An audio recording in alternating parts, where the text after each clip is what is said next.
ځینې مهاجرین چې په تورخم باندې راوختي دي ویډیوګانې پخ شوي دي شکایت یې کړی دی د خپلې خاورې نه چې کاشکې ما پاکستان کې وی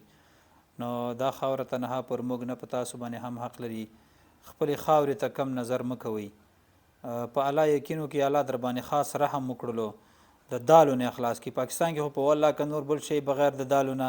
چې افغانۍ په تورخم راوړي قسم د رنګ یې زیړ وي چې افغانۍ په تورخم راوړي رنګ یې زیړ وي په دالو باندې قسم دې غر کړي شکر وباسئ دلته ګوره تازه میوې سبزیجات هر څه پریمانه دي نو رنګونه به هم زیاته راشي نو ناشکري مه کوئ دا خاوره مظلومه خاوره ده او دا په ما او تا باندې حق لري د دې جوړېدا لپاره به په شریکه کار کوو دا نه چې د خپل ملک نه وتښتي بیا په پردي ملک باندې افتخار کوي ځینې افغانانو د هغې ملک بیرغونه کته پورته کړي دا کار مه کوئ ساده کیږئ مه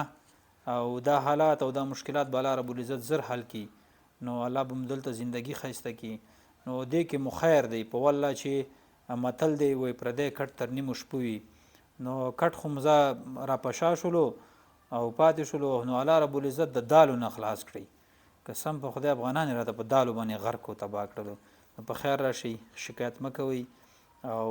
خپل ملک هم دی دا مشکلات راځي پکې افغانانو ډېر تکلیفونه وګالل